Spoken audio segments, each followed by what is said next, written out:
Ebusia mamu nyina juma makwa by na October bosome ne de to so aduonu wotwe wa fimpimie no ene aduonu enum yeda si ye pa se okan ho sa kwan ne so bre na wiedru sensem ahodo ababeka yensa no yede sum sa kan kase ewo KFM TV eso ensem ne do so na enwumre yen hwe de edimu akotene no ebi yebebo araye OSP na afin so eyo nmunyafo Paul adomochre na kache na ni nyina no mentimo ase kakra ekoswe ni akwakọ pie mu ewe ye court dem a wo hwe animu se mra ne betimi aye adwuma me no ka se sisi ade Paul adomochre ene di OSP famra kwan so emu nchemu ni amane bo no me de ba beso mo sanso ne ebebo ransem foforo emu ade se okopie mu opanda ya ohene poporo wo ho no ade se otonkra bebre na amane aban wo kire se ne betimi abo mo makwan so etimi ate no wo mo hwe mfa ne mangugu akwamye sa pa de a nya de a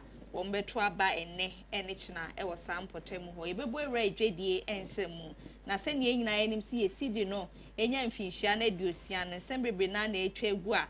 enne nwume wobetie bi e wo kase no emu sanso ne yebebo ewra enigidie ensemu na yade se George Kwei wono so akasa wo de kwa mampanyifo se hu behia ye se ye TGM ayeye e de boy nyumtofo ahodo abaso no enka yemfa category foforo bi mbehima ne nyina no ebetimi aboa ama enyumtuofo ko bi omo man Ghana ha ne omedwuma omo ye no yetimi ahyo menmunyam e wo sa kwan no so ne nyina no kasa e de ehye ye shatter first ne dwumedie a shatawale ye ya ne birthday ne ho nkro no ba de etwegu ye nyina ye ne twemu bi no wo chesenke be ayemfa sa abasobode ne bi nso enka ho esema foforo bi no meka we ho ne nyina no meje brani adaje ne metimi akenkan ne nyina no ede amawo ewe ye nwumre no nsi akase no eso yebeda aboafo wono masesanse brie ne abra no mo ne boye tridom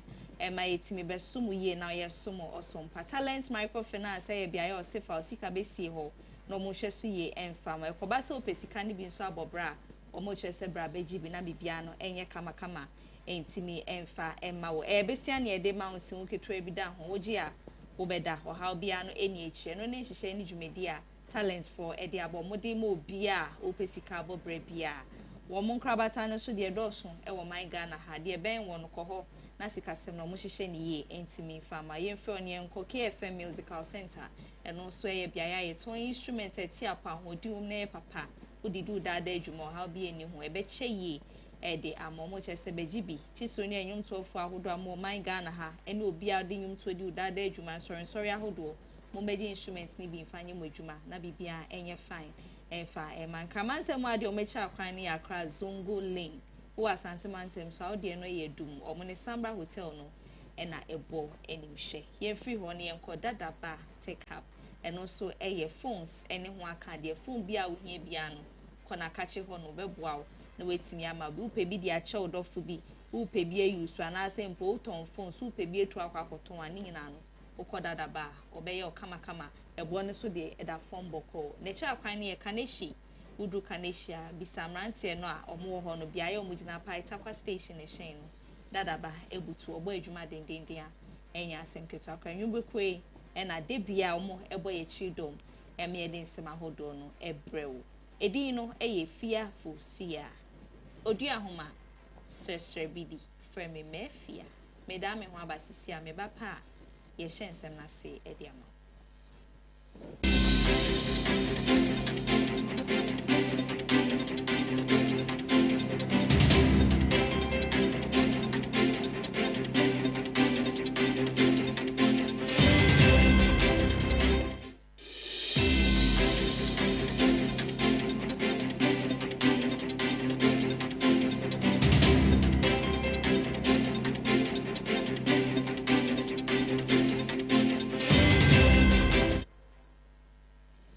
ewusi ayenda sense amu akwa ababie mo bre no adaje bre ne abra no de FM ye na ye hyen sem na se ena anwumre enfama odi aya amani osem ye called the New Patriotic Party NPP amani ko no mugusu a ekeka omo nema abomu na chese bibia no etimi ewie mu de na akonkan na me no woka se na due kane na ono na ye dwomtenani edema NPP amani ko no eyonmunyamfo Paul Afoko na ne dua me no woka se no wode nkrata aba montene free na kachi aba wɔkyerɛ mu sɛ ɛnka ne sɛ ne no edwomtene ne man pipi amenyuku no sign pese obefa saa de brand di subiem no timi ebefa saa de brand tena so no boa eme ho hyehyɛ ne ho ntotoye no etimi ekɔ n'animo na nkrata etwegu ɛwɔ screen ne so na kyerɛ sɛ portaka sem de ɔde ato so no ɛyɛ declaration of intention to contest the national chairmanship na kyerɛ sɛ wɔn amedi agrokra saa de brand no wɔhwɛ anim sɛ ne nsa betimi aka ne nyinaa yɛbɛka yɛ afimpi mienu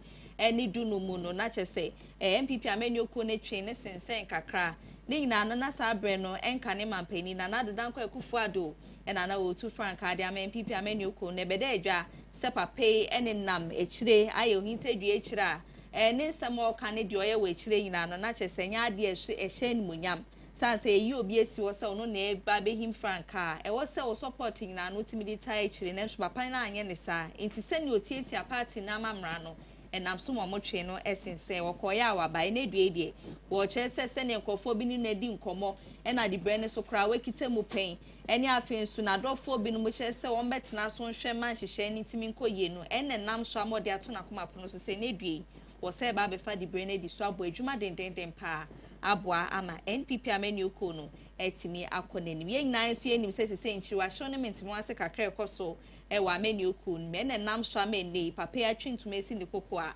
wo ba be konkoden agi amenyoko ne si ho ama na timi afa ne ntima pa edi fra se be afimpi mienu ne aduonu wotwe abato ne koso bie mu a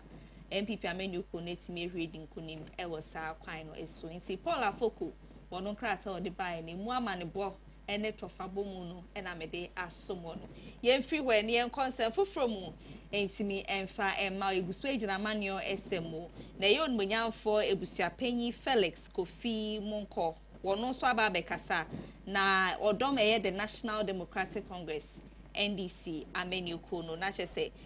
woye member edema National Communication Team no na nesemo ababeka nyina no wo to amane eye Dr. Alhaji Mahmoud Baumia ono so ka de hye no ma MPP amenyoko no wo hwe ni mu say General Bosom ne de twa so wa fimpi mienu na edo no nsiemu no wo begina mu na chese bibia koyi a wetimi ato ne so aba na chese fimpi mienu na edo no wo twa ejine mahim e de ama NPP amenyoko na nesemo otuma ne nyina ne so omo NDC amenyoko no di omo pene pa senka ye ba betro sa ba presidential prime minister MPP amenyoko no reading kunim no Dr. Alhaji Mahmoud Baumia san so no de wo mo akare ne da wo mo ne gu nsene ni o mehu di obetimi aye ene de oba ye obeye nyina to no e no mo hia no senka bibia koyi a ene omo ni omo begina NDP amenyoko na afia NDC amenyoko no mo nsi nkan wo sa kwan san so no de wo ba ombebo ne se efemfra wo munim na hoden aso na hoden so ahwe onmanyamfo ebusu apanyine nsem a odi to dwa bro ne sentwe ni hia twetwe nkomo no ye to aso sei e de amo mini anoma ya no problem ye nuanom fo no ye nuanom aye no wonsi akane wo sister no maye otu da bia wo kasa wo twe ho adwene gina na ema bi so but in plain the whole inner skill in favor of Baumia. And oh yes, and you're clear because in Kawin see them in face of Messi form. That's what they told us. What they say Putogum Shigum meaning Putogum Shigum, now soon may be a not say a pro and come to be and I'm not pro want to be me. And yet, there. It's would the no consider the Fesoro. No one skill Dr. Alhaji Baumia. When they are wasting their time, honestly speaking, it's how cool say, can I say now? Wait, no, Baumia na NDC, and Nemeka, young candidate, pay a pen, Baumia, Alhaji Baumia. So, that is NDC, our candidate. So, can't say, always a mushroom until they be almost more. Your monarchy, a baby kujina, a cocansem be near Baberi, be yano. Yes, no say, we yet another party. No comedy on now who are born now in Bessin Koso Jama mi uncle.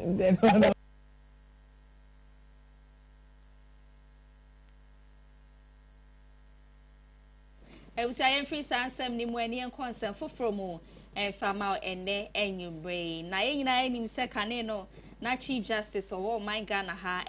Gertrude Araba Esaba Tokuno na ye nyina yenso yesan nim se bedru mrebin kofo me ense bi the petition kodan His Excellency John Dramani Mahama se hu behie yi se maame ne pam ne free ne de bre no san se adwuma na ye de ahye ne nsa no wotumi enye na afen so mu hu se won sen fata de bre no nam so my His Excellency John Dramani Mahama de ose ye yen hwehwemu ekowi ase kwa no ti abedweku mo hwehwe maame ensem na ye September bosomi ne da na edi kan no na reports omo de kodan Ghana man penny na so mo gina so de ose yoyo epamo ma me Gertrude Araba Isaba Sokonu efri ne dibre ni mu a sisi a ne yebo ne di a ye friend former Chief Justice na chese onye Chief Justice o man Ghana ha na se ne yi obi free ne dibre ma ye wo se ye po obi si na na mu no onmenyanfo eye Paul Bafo Boni wono ene ebo ne din se o mekita saa dibre ni mu hwemme ho ntotoye no ene ho nkan kro no entimi enko nanim na bra Justice Bafo Boni ebo ne din no na chese ono so aba be ye acting e de masa dibre no ne ledua mene wo kase no eye ade se Parliament Appointment Committee no wo mo so de nkrata from akachia ba mo chem se November boso me ne de to so du e wa fiye mo no ebesi juada wo mo ba betotro no nyamfo Justice Bafo Boni ano e wo saa dibre a ya boni din dia to ne so se o ye acting Chief Justice ni ahwe se aso saa dibre no wo betumi aye ye kona baka semu a suku ahodo a wakọ experiences ahodo a wenya no ebetimi aboa ama tension ne mapa e bia ye ho e de ahye ne nsa no etimi aba behwe ama bibia no akonkan na nto mo kire se November bosom ne de to so didie saa dwumedie no e ba be koso dendenden a eno enya asem keto akra be hya ase e ya no pa dubako 11 am eno e be koso committee room 1 2 and 3 a eno new administration block no e ho na saa dwumedie no e ba be koso a ye ba be hwe papa ye be so na ho odi mu ahwe wo se fatade a na chese report ahodo a committee no benya no na omo de akwa dan Ghana man peni ko wiase na omo hwe na omo carry no hu se senior yi ne nsema no senior kasa ye ne nkrata ahodo e fa ne ho bibia deda na akwa mu dia na chese saa dibre no etimi aba be kanensa oye accent ye hwe animu se November bosom ni de to sudu kasa yem be ko wieye no na chese bibia konkan obetimi aba be Chief Justice ewo oman Ghana he onsem eno no ye free ho ne akọ eye dom kuma mo mra hye fi mo so akasa ensem a mo kanyina no mo trauma ne eye attorney general munya for Dr. Dominic Ayini wo mo che se drum pempen so bia na sa asem bi ba sene oba eye tintan fidie ne so ne mfra membe ka ne nsem fa no wo mo che se entwe ye nkoyi kra sa asem bi enkoyi a wo kokọ to dem patapa pioto wo he de mra na wuro o metna eye mfidie ne so enka de wo pema media fo nso fo ma no ntumu bi enitimemfo no bi so nka de o mo pene mom no court dan mu na mra ne bibia etimi ye adwuma ho ne be hyese se bia so mesia na so benti odi bi ma no odifo odi bim difo a na so twen se fata ne de ama no na ko ba se obetna ntentan fidie ne so na ne oyire ho kasa ne ho nkro no ba eno ne ebu ya mamra no animtia ya mamra no eye Ghana Afia pema hankra de okrumi no edi bu ye man enya de se koye ko basa ye si ni trasi nti ye nhwe na sa ne ma ne nyina no ye ntwa echi sansem ne mu nchemu ne nto aso no eni. The AG says he is into this media circus because he doesn't want to be referred to as an incompetent attorney general because he wasn't an incompetent lawyer. Please, Mr. Attorney General, competent AGs don't prosecute their cases in the court of public opinion. Competent AGs prosecute their cases in the court where evidence are subject to street proof. In criminal trials, he has a responsibility to prove his case beyond reasonable doubt. This is where you go. Put the evidence before the court. Let the lawyers from the other parties scrutinize the evidence. If it stands the test of time and the court pronounces them guilty, so be it. Why do we bring the evidence to the media for just this media circus to destroy the image of people even before they get a chance to open their defenses? As a people, we must rise up. Everywhere yet was so and some for more etimi edia maudia. Ye call on for Paul Adam Oche na kache na kaneno na wano ye penny quantre for Ghana Airports Company Limited no ano na just where board chairman edimasa ekono na bra Ghana man penny bet na so ne hwehwemu mapa ne course ni nyina no na chese kwa ye ora kono ebae na eba behwehwe wono ma sikadie bi akoso o ma fa ensem fata fe so mo a o manager pade bi akwa akodi omo ho na cheso mo ba be hwe mamra no etimi ene wonom aye adwuma sene ese na efata na enumu na nkrata free ye OSP na kache bai onmunyafo eye adum kisi oni nsem okanyina ne senke hu behie yi se papei sene esikadie bia anko ye wona afa no enkaneja pade ni niema binum ofa ya enu ye kwati kwan no ka ban fa ne nsa ento so sanse wan fa mra kwan so ene nsem papa so na etimi enyaye na enum na nedua me ne wo kase asem ni de gusu atwetwere ho a empanyifo hwe bia ye omudi ni ti ebetro na adisi ade aba foforo kran ne so onmunyafo Paul Adomochre ede ye onmunyafo kisi ejaben akwa akopie mu wo court wo kire se wo file suit de mu eden pa de etia no sanse wono de osusu dwen hu se dwuma obedi ye nyina na nam ne kuma kwan so afi so dwuma ede hye ne se nyina wo yeye won fa akwati kwan so bia enje eye o manager pade wo chese onmunyafo kisi ejaben wo gu nanim ase yemfa ye ne santo ne japade so ne ho nkro no ban nyina no ensem fata etia ne din ene afi so no anka se nmunyam hya wetimi enya wo saa kwan ne so nte hu behia ye se kopie mu ewa ye Accra High Court ampanyifo de omo ensa ebehye sansem na senya ye hwehwemu mapa ede atoso ne nyina no siuta wa filing na no chese nya de se onmunyafo kisi ejaben OSP owo ho akwanya so odi bibia etru na japade so afi so ni ho akwanya so ba montene beka ne mebia ensem fata egu ne ho fi na ni nyina ne krata ni mu no na mabomu tofa kakra ede acho nsi wo chese nkebe ya mpanyifo nhwe form na ensi form sa asem ni mu enfama na ages bosume ne da na etoso enan no ene onnyamfo kisi ejaben ede sankrata iba ya wo chese ke hu behia ye se ye de yensa to papai ejapade so ne niema ahodo a wotimi ebenyaye wo saa kwan no esu ntenedue ono so ede afamra kwan so se mpanyifo nhwe no mo nka bi ema no no angasa amfamra no enhwe ne nsem na emom no wo ba be hu mpanyifo se be ya be bia mra ne da no o metimi ede ato kama etimi ede amane nti wo sansem ni mu no de akwakọ wie wo ho eno na mede aba be somo no yegusu ade ni edi eche kosi so mekwakọ pie mu court ne de court be kanyina no eno so yensi mutiboa wo saa ensem no emu yemfiri ho ani ento aso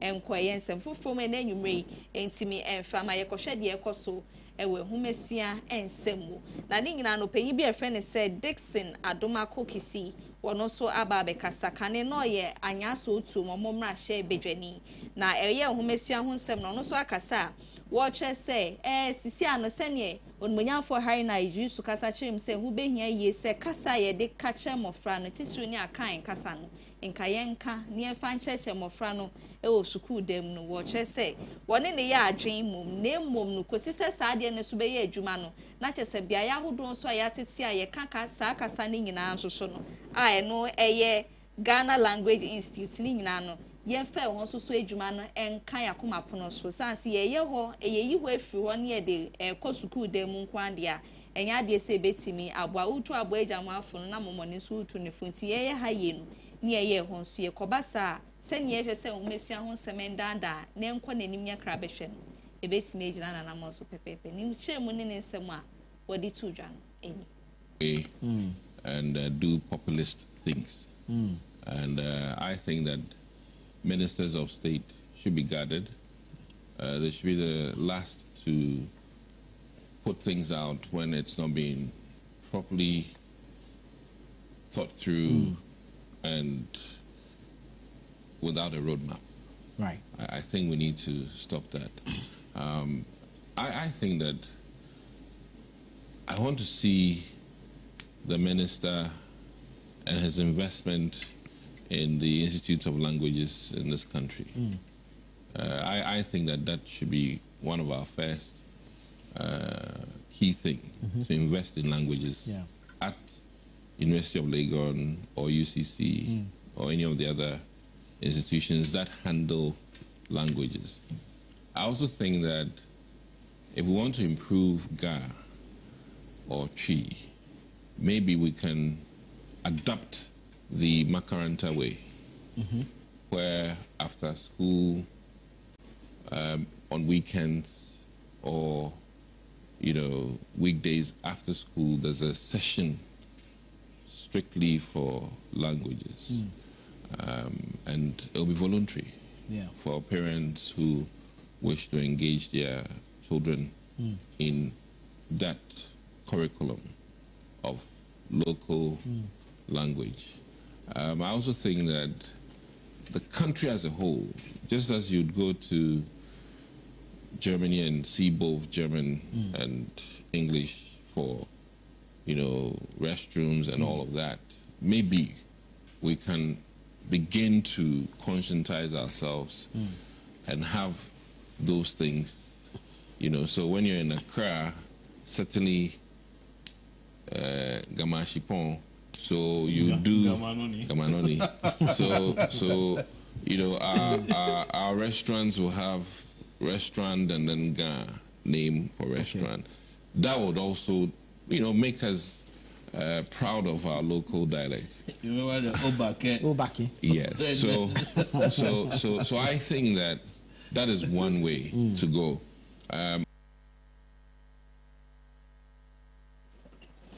Ebusi ayentu ansem ne so ohuma esuamu nsem emfa ema ode onwenyamfo ni Titus Glover wode aba betudwa na enka ne no ne ya amrado edeman kraiman nsem ha ne nsem o kenyina no efutra wode ma eya awofo wo kyerese kobase wa bofra no kopiem osuku mu a jai omu ehye ye cheche ni no ensasa so mu ne a ekwakosho omu nsam o matenetene emofra no ama o mabrabo omu bono etimi akoye di amom ntu kojo omu to ha sebio eye cheche ni no asede so obo ama abofra no timi gya na mo so ye panyipa na de oye nyina no na akwan so tene eye kosekose ye jojo de ma ne tie de emofra ne kwa ye ngyan ma eye achechefo no ye fa nso omu nsa ne de aka nyina no wo mo hwenye ni ye emfa mai ansana ubeko wenim no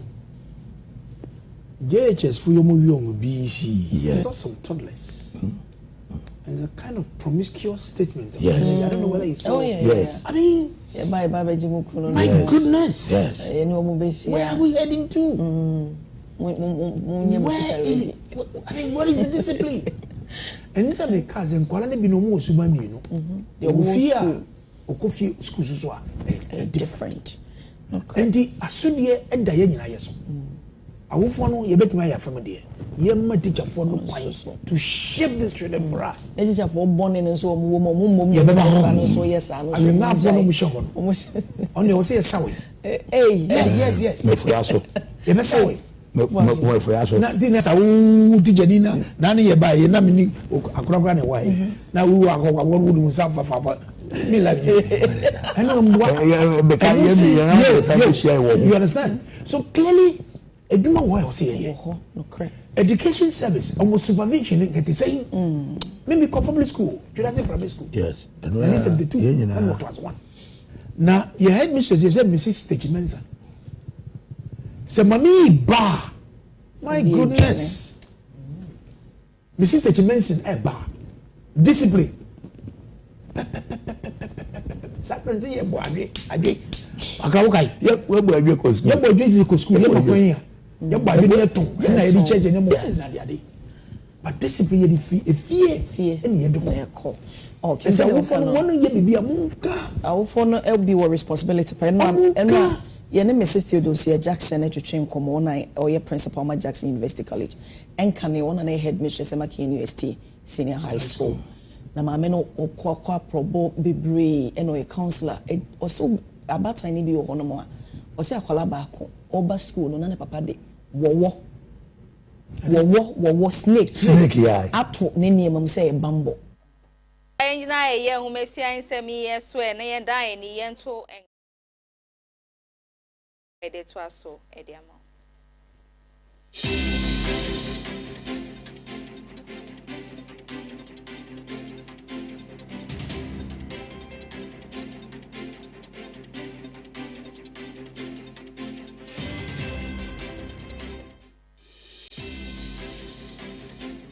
Yo, I'm for and then your mama kwaba at the bar, a KFM musical shopper. The Tosumi, no, who free a Kumasi Malcolm that damn hono, a sunny at the bar at Dumuno, Sabran who do a Sambra Junction, Sambra Hotel, Quantana Sope.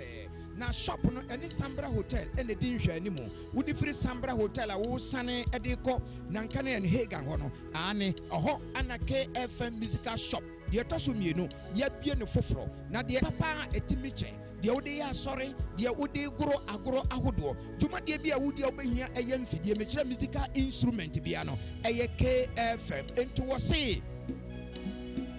Ghana muntie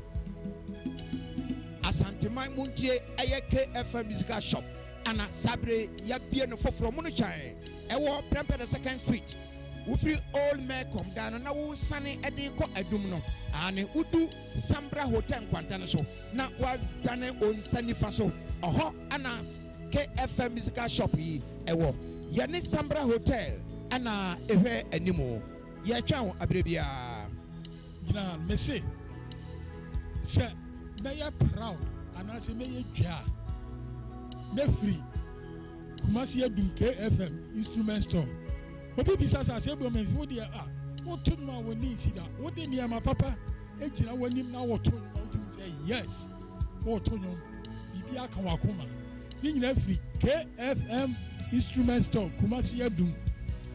se mi gina ho na me to no ma bitimi nya ho me ka fi se fi papa mu anim na mi gina no wo betro ye ko ma ya do se kana twa nanka kana ensemfu ayi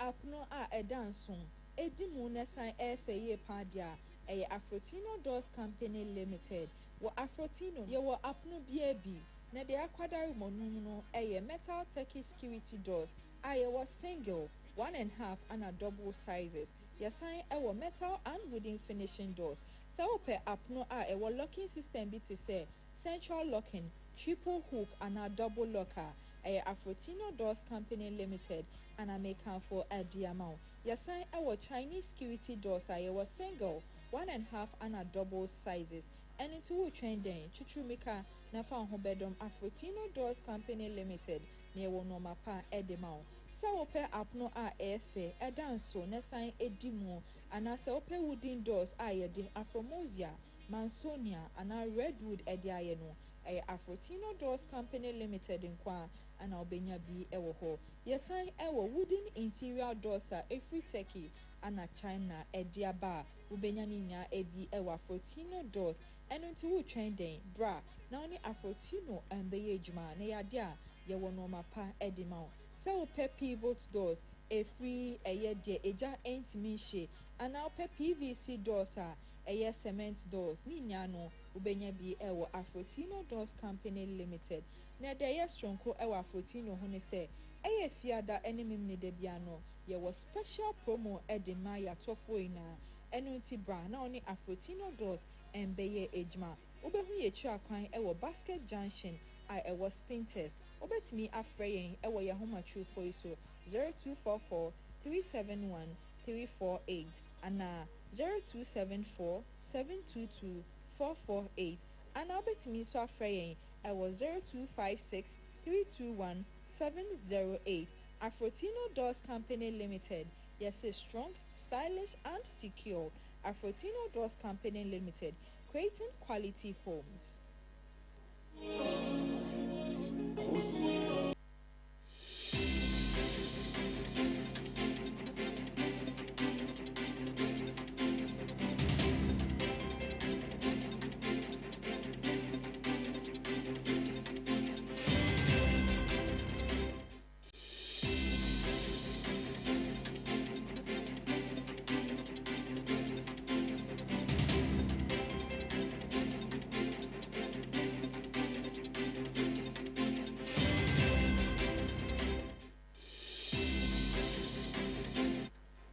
Asemu akwa babiem Fambra KFM TV enwere no nsia kase no ene eguso ate aponechi ayede esum no meto ansem ne so etimi ede amawo na yeguso ejina onwanyafo eye ni titles clover na kache kane amrado ede man crime mo san so kasa wo san komotwetwe ni modi tudwa ni nyina no nsema hodo kan san ye kwadu a wode boy his excellency John Dramani Mahama ene mpanyifo ahodo mo my Ghana ha se galam se ye form agudi etu ekoso no bebre na omu enimu bi ene san so efri wonom akache mu nchemu ne nsemu a pepe ede tudwa no eni dadi ade nyina no no omudi de pe e vote na de ade nyina mun na mudi anga mun so be ne 2036 na mun nyine ntam ba e de eta ho nyame adom say kasa no anu brass said the enkono sa may the best candidate win na ye nyina yin kan ye bom said na be kan adwuma no titiri no e the national organizer so and the mapa so as a former member of parliament 2 terms, a deputy ranking member of the Committee of Trade, chairman of Committee of Trade, deputy minister of Transport, CEO of VACO, regional minister, chairman of regional security, former assistant constituency secretary of Tema East, regional campaign team, national campaign team, me who eduma no so bebre. Na say the media me eduma no dey social media, e former eduma kasa e wo form. Kasa toni ba ko maso. Say the only nipa be kasa. Party for no bofu ni nyina no monko to abade nyina no. E mo nyina mo pie. E ya kai mo dia bom. Because NDC for no omumpa boni say ye muntete. Baby e wo no maba hoda. Because in 2000 Guzitano Tino okoti reform no. Anya wonde it cost them power. Omko kofodwa yako shebu da samo any takelete Francis Arabne siamu omuti omu obed ekoti DFP no homo ene ya de ba himana na konedu okoti NDP eyo ya bebre. So where we are now, NDC has been there. Your party did not scatter. Party na mpra say. So we are now ye gina ye na so pass abwa so no. And you beka you dia bom e dia koyi nim. Oh, 1 minute. Natwi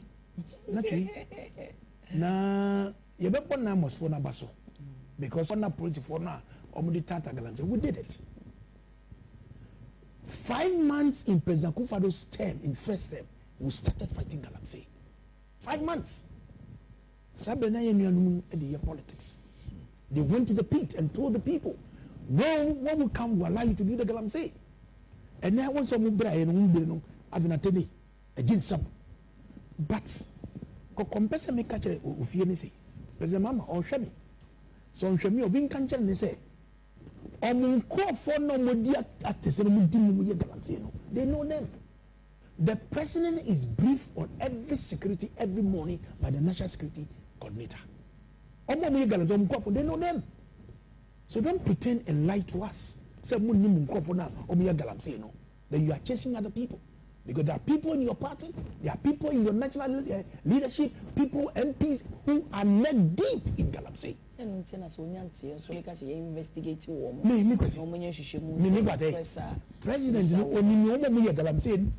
and then work of good board at the Aba, or no man paying a cousin. And then go now to anything illegal because Emma Juma, Emma Sikabo Pro, and they are doing not illegal,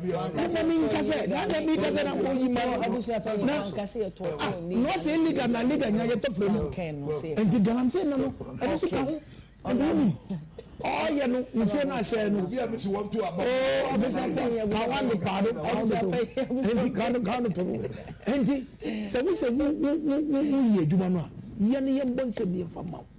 but there are people, there are characters in the NDC who are not deep in the Galamsey, and the president and the security they know. Yegusu ejina ye Galamsey ensemi so yenkon munya for Stephen Kwame Agboja wono na eso for hwe ya kwani akwantempon ho nsemo man Ghana ha ono so akasa ensemo akasa nyina no de kwama architect ahodo mo man Ghana wo chesese ne betimi aboa me yakon etia Galamsey no wo mo so fo mo ho enhyemu bi na okon aye kono yentimi endi nkoni. And compelling, it speaks directly of the greatest threat to our collective survival as a people. Illegal mining is not merely an environmental issue. It is an existential challenge that strikes at the heart of sustainable development, public health, and national planning. Galamsey is destroying the very foundation upon which sustainable architecture depends. It poisons our rivers, strips our landscape of vegetation, destabilizes soil, and renders vast areas unsafe for habitation or development. The siltation and contamination of our water bodies drive up the cost of water treatment, reduce reduce availability for consumption, and hinders housing delivery, especially for vulnerable communities. But beyond this, Galamsey undermines spatial planning and responsible land use. Land earmarked for housing, agriculture, or public infrastructure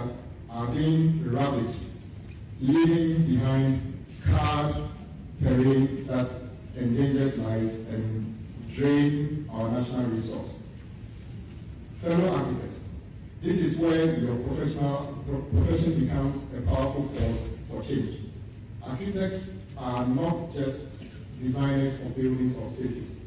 You are a custodian of the environment, a guardian of sustainable space. Your work stands at the intersection of art, science, and ethics.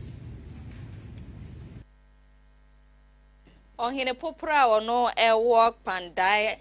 traditional area odmunyamfo pandai wura nana bresiam okorie atosa a ono etoso mienu no wode kokobo kese pa na ekwama politicians omo man Ghana ha wo che se kodusi eto aba ne omo sisa se bi omo nkuku nkaka no maba bepiem pandai ne mpotemu no mo wa be bonto akese pa na nso no makwan no enya de se koye na hye munyam kra o makwan na nye nti ono de wo ka kire omo ne ene kina ene na de chi biem so ma anhwe no makwan no se ne ebubu etuegusu na emu etutu ni ntokro ne honkro no ba no ma mehwe no manye ni nyina mfiri ho de afimpi mienu ne aduonu wo twa batreda yenimu no ene abatro bebre kan yenimu aye ba betro nyina mo mbo mo homoden kura ensi ni mpotemu sanse nya de ombetro aba no etimi edi amom ti we de enimu ya de sefata no mombe ye mfiri ho na pandan ne mpotemu sene akone abahudie nsem etie wo ho no bibia ne ntimi koye mfa ne ntima pa efre no ko atmemufo esu eya hyenkafo nsusu esu sanse omo hye ne bobo amranum sa ne nyina na kakese pa ene ekofa edi abromo eye adwedifo nsusu sebe o metimi kura akwa aba no ene timemufo no obi yare a yede mefa kwan wesu yenduru kura na de be na ye no wo mo kyese mpanyifo nhwe enfo nan ensi for politicians no womo brambe yes akwan no entimi fa mom yes adia ene no rules no vote honsem ena kwandan wura ono so ababe kasa yede honsem no ede ababe dan ye free ho ni akọ ensem foforo mu ena enwume etimi dia ma dia ye kọ ashaman eno won karmantem he ya na omo be ye fitalin edwedifo no omo so akasa womo de kwa magana abai womo kyese omo bra ye honum ne importem omo wono eye monchi monka hodro no ebi ni ho ene gatese wo se nsuo to etimi fifam nyina no wo mu ni papa bia wo ho nti nsuo ni to a na etata nsase nani ekoba sa akredrum pempen so bi na nsuo ni to bebre na edi nso yiri ena aba nti mpanyifo nhwe no mo so mbrambe bibi mfanfa ho enimu ya no wasa anwia ba begu ekwan no ho obi asore no wasa anwia ba begu kwan no ho de omo pe omo sisi omo dan so ye hu ni omo ye kwan ne tambia na kwan na ye basa tambia na kwan na ye nsuo nko a ye ntumu se nsuo mu ne ye tio ye hu ni asemele ma ye boa ye wo area no mu nsuo nto ekwan ne nye ma ye ntie sere mu mumboa ye wo kwan no ho nsuo to wa ha ye ntumi kra o because ye ni gata wa ha nsuo ne be fe mu akọ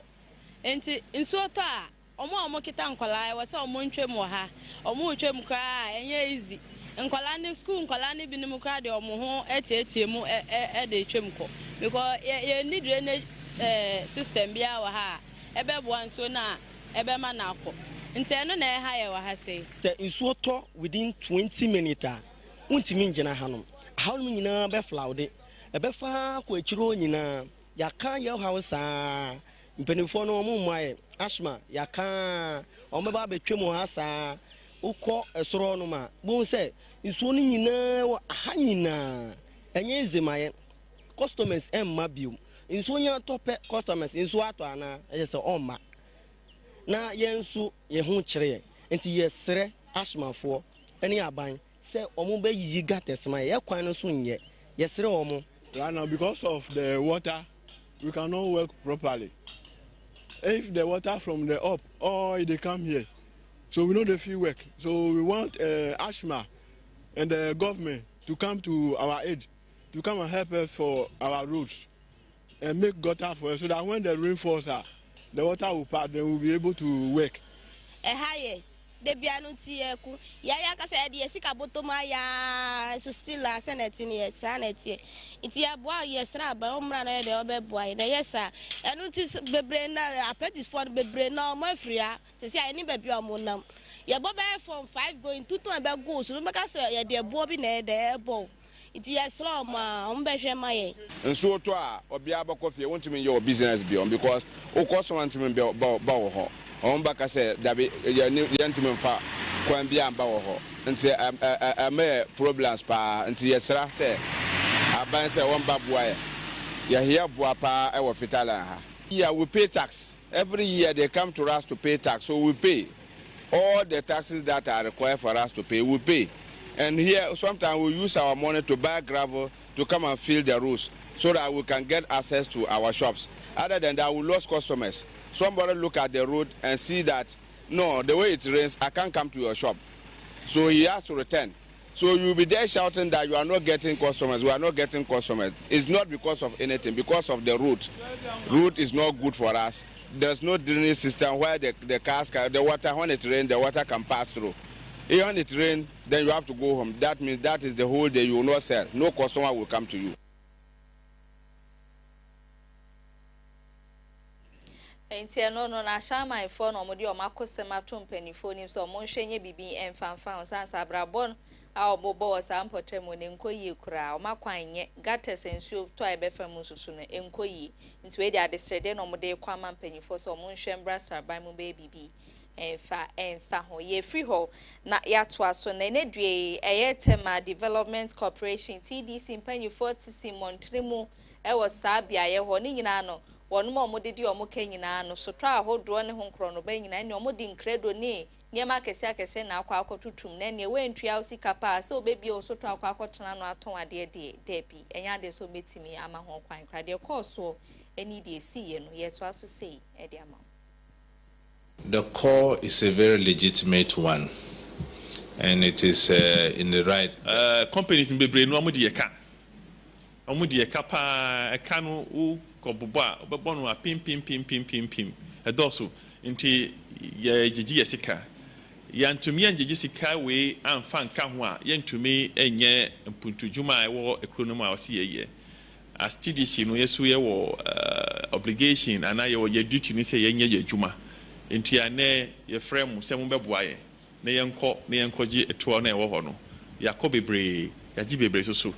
nti ye beto aso enye ade a ye na nepe na ya ja to ho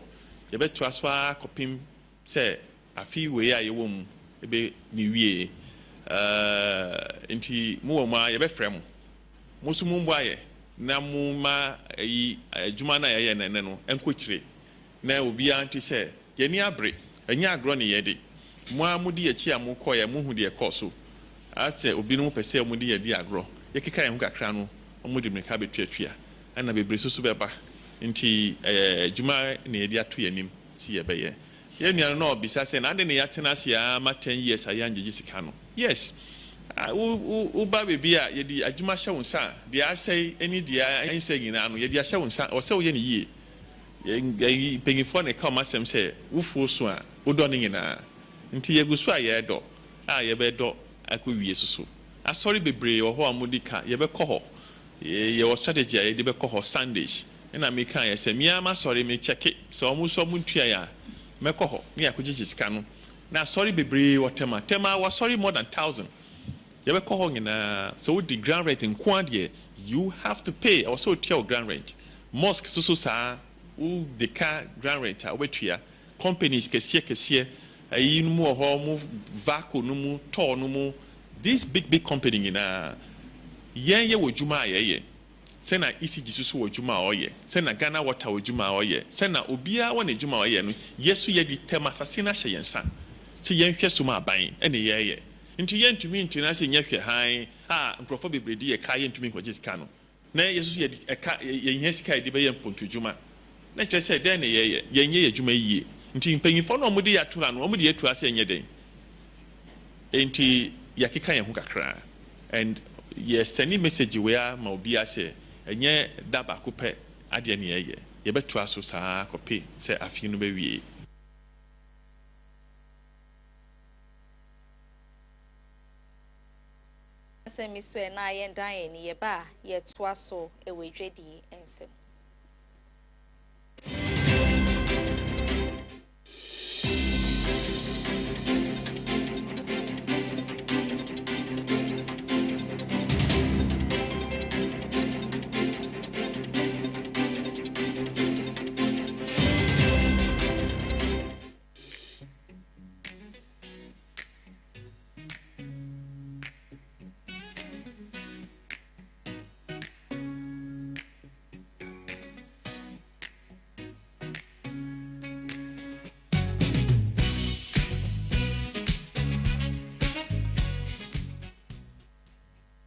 Ebusi ayenda sensan to ansem ne so edwedie mu emfa ema ode a enedue twumedie kese ekoso e wo man Ghana ha ne nyina ne se yesidi ayedie no ya de senya mfinhia no ediosia ntimpanyifo tena ase kasa bebre na ne nyinem na chese niema hodo ne sene yesika na fema ababedu sampempenso yi ho nsem e na omo ekan na Bank of Ghana omo governor Omonyafo Johnson esiama wono so gina simpeni apaso de nsembebe na ena etu wono momkoto dwa anim a wo kyeremu se yesidi no sane aba nanim enya mfinhia no ediosia ne sabio enye dwumedie kekese ya from amom ababeta nemom ne yemfa ntena senka kai bibia ye free ba ye bibia bedu ne bibia ye kwekobasa ye betimi de ye ho ahyem na bibia ye hwe anim se sidi ne bekwa akodu nyina no ye nyina so yetimi e de ya hoden ahyemu e wo sa kwan no so.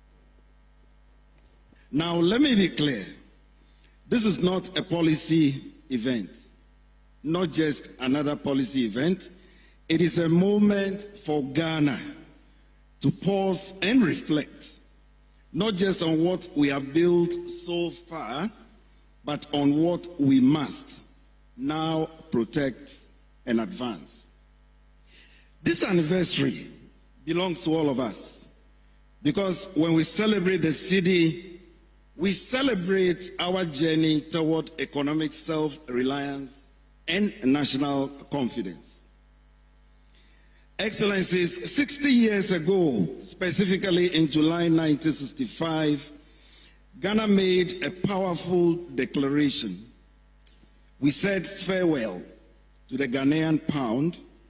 and we introduced the cedi, our very own national currency. In doing so, we were not just changing banknotes. We were affirming that Ghana's independence must include the ability to define and defend our own monetary destiny.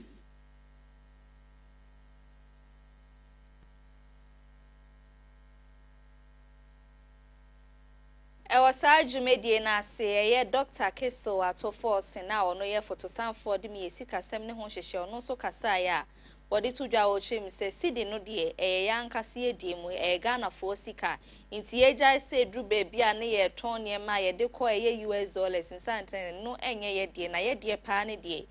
sidi ne yenhwe ne embo ho ba ne ndanda ni ne enkra ne yesanse ekọ nanim no da chia nkwama bi de bekwa kọ wie nyina no we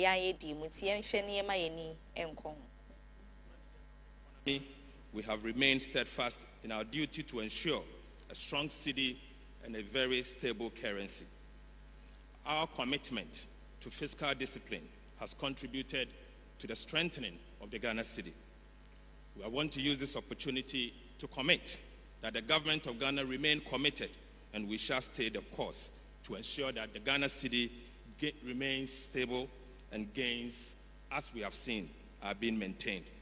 As citizens, we have a role to play. And let me repeat this. As citizens, we also have a role to play. We must maintain the sanctity of the cedi as a legal tender by preserving it with dignity and protecting it jealously. We must all be vanguard, and we have to ensure that we are all vanguard by ensuring that the cedi's value is maintained. We must be eschewing the act that seeks to undermine the value of the currency, particularly the pricing of goods and services in foreign currency, the US dollar. Let me use this opportunity to once again stress that as Ghanaians, the Ghana cedi remains the only legal tender. The US dollar is not our currency. The cedi is our only currency.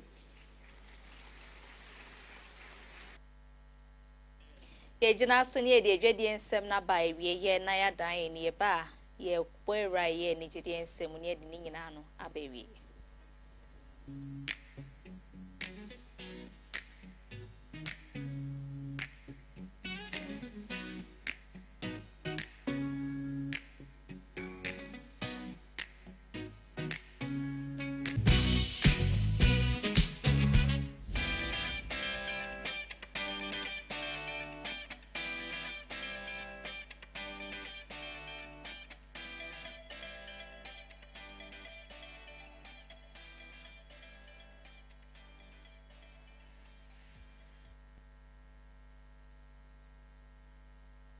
Yet was so when Nijidian Semu Ediama dear team lead Edema Image Bureau and Afia Fosuah no and a public relation officer Edema Telecel Ghana Music Awards when you for George Quay. Well, no, Edin Sembi Ababe Subedri Manning and another Kwama Chatter House in Penny 4. Anyone more Moshe Massage Media no a con kind of Conenimu say who be here ye pa. Sir Kobasi ye Jumedia ho dry day shen Munyam Ediama. When ye nyum to folk ahodo ne afenyum to fa ahodo mo man Ghana ha ehun behia ye pa say ye de category foforo bi kra be hyemu a eno no se bia enkoye se de nkofo bebre na na ehyem say ye ntro mo so abanhwe say obi betimi edi nkunim e wo sa kwan ne so a wo kira October bosom ni da na to so dun wotwe wa afie mu no dwumedie kese no ye shatter fest e course so e wo eye Independence Square Cremante mu ha no enam so ene ye nyina ye hu ye ni subi en dome bob him kopie mu a ni nyina na shata ho do ene na woda na odi o mu kohwe ma bibia konkan no che se nipa sa no koba se onu wo sa di no na afi wo sa dom na wo se drum pempen so bi a ye wa bodini ni afi so bibia ye de ma no hye sa nipa ko no en munyam san se wo se fata wa bo adwuma na nkofo nso do no epene nwum ene niema ahodo a oye ye hwe nipa ekogu anache se bi kra free amai foforo so na ba bepie mu e wo shata feju medie na se e wo Independence Square ti ye mfa bibi sa anhyem a ye de hwe hu sa nipa otimi bo ne homodin wo sa kwan ne so ane e de ama no san se enye ni kan ye ni so se bia obi ono eye upcoming artist ye de ne betro the same category ene shata wale ono abo nwum a chemfinhia pempem bebre na no or just said there be entry ye kwanti we de nkebe ya mpanyifo nhwe Charter House mpanyifo nhwe na ekobasa nyum to dwumedie ba bekoso eno abasobodie mu kwan so no ye ntimi fe no so bi enhyem sa be ya sankrofo no ye betimi abo ma baso e wo sa kwan no so enkobasa ye de nkofo bebre gum se mo nto mo so aba ye nyini pa ba akope ne efa sa tumi no ntimi enhye nensa e wo sa kwan sinsi we ni nsema hodo a George Quay ono so de akwama empanyifo ye de adwedi eye nigide ensem no ba na wieye na enwume no nsi akase na enwume boabo no besom ni nyina no ye de ni nyina no esi kase bo na chi asida ye Farmer Talent Microfinance KFM Musical Center na afi dadaba take up so mo ebo ye chidom ye de etimi ebro wa ojibre ni adaje ma yen so yes ye da si pa Facebook for YouTube for TV for munyina no yehumo nyam kopon enhramu mi amejebre ni adaje kenkan sem no de ma o Afia Fosuah Oduahoma